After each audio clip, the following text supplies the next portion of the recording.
Ni ihame ko kugira ngo umusore wese yegere umukobwa yamubwire yuko yamukunze, hari ikintu byanze bikunze kiba cyamukuruye, mu bijyanye n'uko agaragara inyuma cyangwa n'uburyo yamwitayeho akumva biramunogeye. Gusa ibi ngibi ntago bihamya yuko icyatumye kugera wa mukobwa akamubwira yuko amukunda aribyo bizatuma bagumana ndetse bakanarambana. Hari ibintu bitangazwa n'abahanga mu bijyanye mibanire hamya yuko ari ibintu bituma umukobwa agumana igikundiro ku mukunzi we, ndetse akaba atakwifuza kumutakaza n'umunota n'umwe igihe ari wa musore ariko ufite gahunda. Ibyo nibyo ngiye kukugezaho muri iyi nkuru. Nagushishikariza kutajya kure kugira ngo nawe niba ufite umukunzi cyangwa niba waranashatse umukunzi wawe atakwifuza kuba yakurekura abandi bakagutwara. Nubwo ku basore bamwe cyangwa abagabo bagira umwihariko runaka, ariko ibintu ngiye kukubwira ni ibintu rusange bihurirwaho n'abasore benshi. Nk'uko tubikesha ikinyamakuru marriage.com, nongeye kubaha ikaze mwese bahisemo gukurikira Kiberinka TV. Muhawe ikaze bamikazi. Nitwa Diane, nashinze Kiberinka TV kugira ngo umunyarwandakazi aho ariho hose agire amakuru ahagije ku bijyanye n'imibanire, ubukungu ndetse no kwitaho. Niba utarakanda kuri subscribe, reka mushishikarize kubikora aka kanya kugira ngo uzacikwa na kimwe mu byiza duhora tubashyikiriza. Munyemerere nyuma y'akananga gatoya tugaruke twinjira mu nkuru yacu mu buryo bwimbitse. Nimucikwe.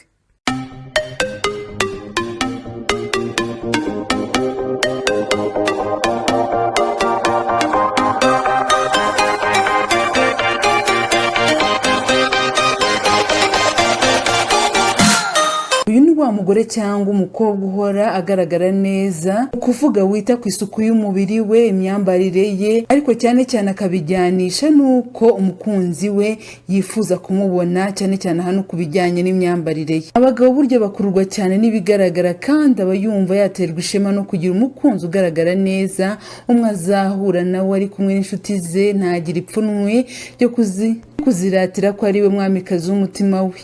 Rero iyiteho kandi ugaragaza isuku nk'umwari cyangwa umubyeyi ubikwiye koko, aho unyuze hose ndetse n'imbere ye uhanyurana umucyo, haba mu rugo ndetse haba no hanze. Ukwiriye kuba wambaye ya myenda imeshe, hanze by'akarusho ikaba ari ya myenda inateye ipasi, atari imyenda yishipfunyapfunye, ufite impumuro nziza, yaba ari impumuro naturelle cyangwa wisize n'ibihumuza aribyo bita za parufe cyangwa za deodora zijyanye n'impumuro umukunzi wawe akunda. Ni ibintu rwose bizatuma yifuza kuguhora iruhande ndetse ntabe yapfa gutekereza kukubangikanya. Icya kabiri, ukwiriye kuba uri wa mukobwa cyangwa umugore udahoza umukunzi wawe ku nkeke. Nubwo umukunzi wawe yaba yakoze amakosa, ni byiza yuko igihe uri kumuganiriza ushaka kumubwira ko amakosa yakoze yakubabaje, wera ku byiza bye, ubanza ukamushimira imyitwarire ye myiza cyangwa ibikorwa bye byiza, noneho ugasoreza kuri bya bindi ushaka yuko akosora, kandi ukabivuga mu mvugo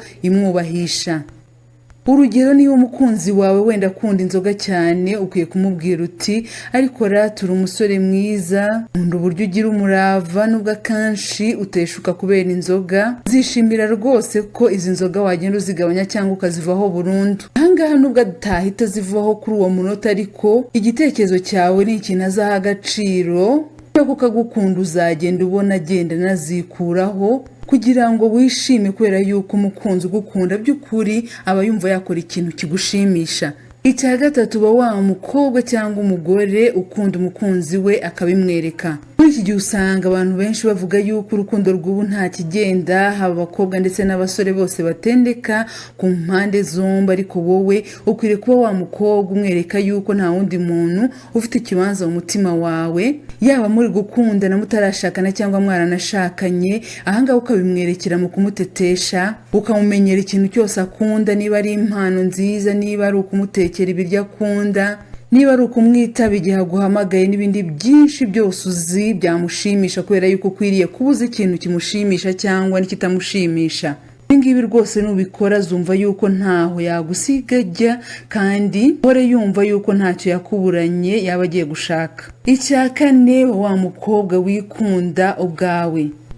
Kenshi uzasanga abakobwa binubira uburyo bateye, uburyo taberwa, ibintu byinshi bitandukanye, ariko wowe ntabwo ukwiye kuba uri wa mukobwa wigaya imbere y'umukunzi wawe. Ukwiye kuba uri wa mukobwa uhora umubaza uti narabyibushye cyane se, naranutse cyane.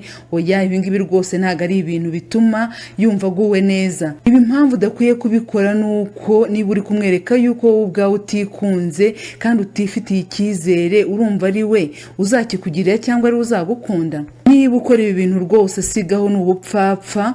Wabyibuha, wananuka, uruhu rwawe rwahinduka, wenda rukazana n'ibiheri. Ntabwo ukwiriye kuba wabyinubira imbere y'umukunzi wawe. Mwereke yuko ukifitiye icyizere kandi wirinde kumwereka ibyo uzi nk'inenge kuri wowe, kubera yuko ushobora gutuma ahita ashishoza akanabaza abandi niba koko ibyo yumva umubwira nabo babibona, ugasanga ugiye rwose umuca intege, ukagenda kuvaho gake gake, urukundo rukayoyoka gutyo.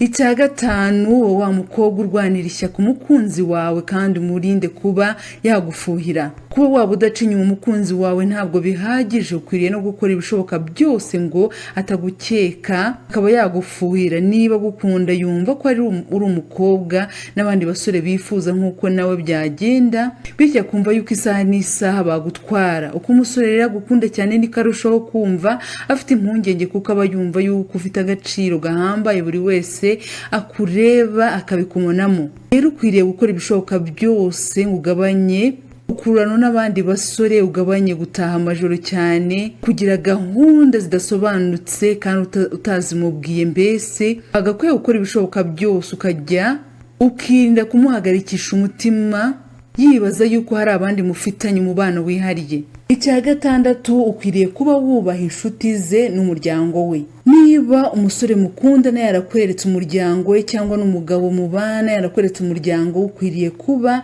ubakunda kandi ukabubaha, kuko ntabwo ari ibintu bisobanutse kuba wakunda umusore wenda ukanga nyina, ukanga abashiki be. Ntabwo ari ibintu bisobanutse, ntabwo ari ibintu byatuma agukunda igihe kirekire. Icyo n'inshuti ze nuko niba hari inshuti ze magara yakweretse, ukwiriye kuba nabo bubaha, ariko ukirinda kugirana agakungu nabo. Ahangaha byatuma atangira gufuha, kumva yuko ahari umubangikanya nabo. Bubahe ariko mugirane umubano uri mu rugero. Ahangaha icyo mvuga ko wabakunda cyangwa wubaha mu rugero, ntabwo ukwiye kuba wahura n'inshuti y'umukunzi wawe, umukunzi wawe atabizi. Ntabwo mukwiye kuba muhamagarana buri munsi. Ntabwo mukwiye kuba mubitanya amabanga yihariye umukunzi wawe atazi.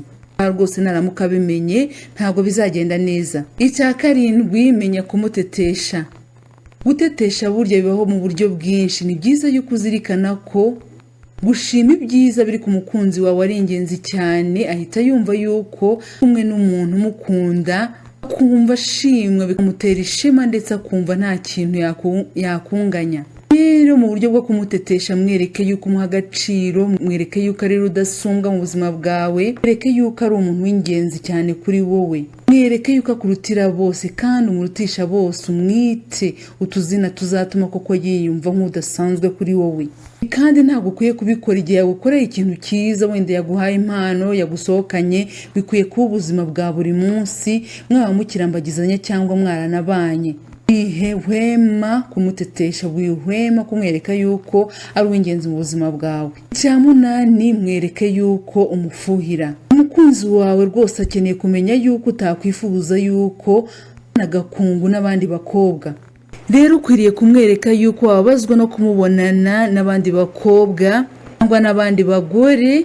Bizatuma yumva yuko afite igikundiro imbere yawe, yumve yuko kuba ari mu buzima bwawe ari ibintu uha agaciro. Ibi ngibi rwose biri mu bintu bizatuma atifuza kukureka. Icya cyenda, gerageza kugira ubuzima bwawe bwite, ite ku ntumbero zawe z'ejo hazaza, ntumwishingikirizeho 100%. Ukwiye kuba wereka umukunzi wawe yuko ushoboye. Niba ufite akazi gakore neza, niba uri umunyeshuri wige neza ukizeho umwete, kandi niba utanafite akazi ube umukobwa w'imishinga, ku buryo ubushake bwawe abubone, yaba nabishoboye akagutera inkunga. Ikindi kandi, niba ufite n'akazi, wikwemera yuko buri gihe mwasohotse ari uzajya wishyura.